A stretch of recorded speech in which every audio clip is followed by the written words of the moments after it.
So here we go. We're going to start with D1. If you listen to the lecture, my awesome cue was that it's like putting on the seatbelt. So you're going to grab the seatbelt and then throw it in. Our hand placement, when we stabilize, we want to have one hand proximal, one hand out distal. That can help control when we're going. Okay, when we're just helping him do the movement. I put a lot of those other words are on your paper, that rhythmic initiation and all those other words I told you. Not really going to emphasize those right now. It will get a little more into using those as treatment words with Jennifer when y'all do neuro next semester. And so we're not going to like overemphasize that, but for the record, the idea of rhythmic initiation is purely just taking them through the movement so that they learn the movement pattern. Okay? Taking them through the movement so that they learn the movement pattern.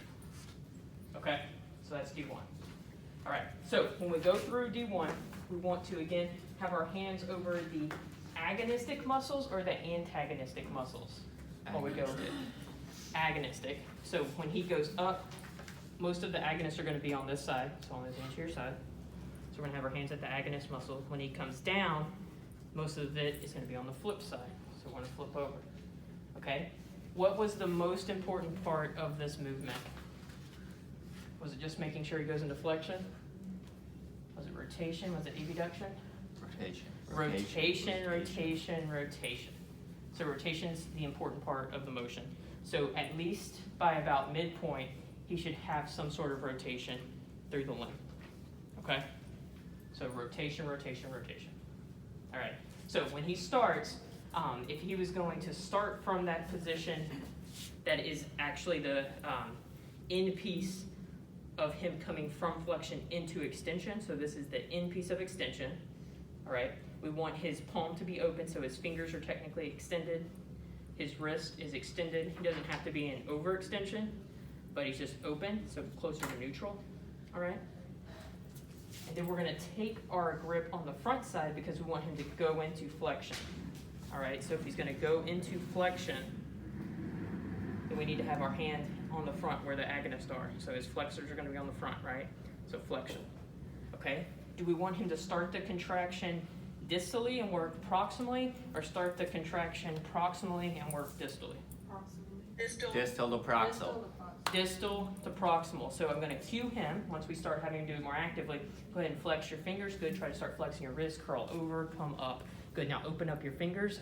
Extend your palm. Just over and back. Okay. Good. Flex your fingers. Curl that wrist. Great job. And then back. Okay. Everybody good with that? So D1 flexion. This is going to be D1 flexion. Curl in. Good. Open up. Okay. D1 flexion. D1 extension.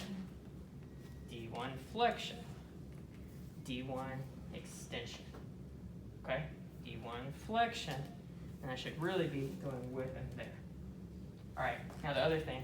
Rest for a second, sir. Doing a great job. Proud of you. Good. The other thing that I want to cue him for is being able to watch his hand. Okay? So I want him to kind of let his eyes track. I want you to, you don't have to hold it up that high. Did you see this hand down here? You're going to watch it the whole time. Okay, so relax your head back down. Good. So when it starts to come up, I want you to watch it. So you see your hand right now? No. Okay, can you try to look at it? Okay, good. Okay, ready? Now we're going to watch it. It's going to come up and over like we did before. Okay. Oh. Okay, good job, sir. See why it gets difficult with your neurological population, like with those brain injuries. You're like, good job. Okay, I'm going to try again. Can you see your hand? No. Okay, look at it. Okay, curl. Good. And then over. Follow it. Oh, good job. Now there open it it up. is. There you go. Now follow it all the way down. Good work. Good. Okay, so that's the motion.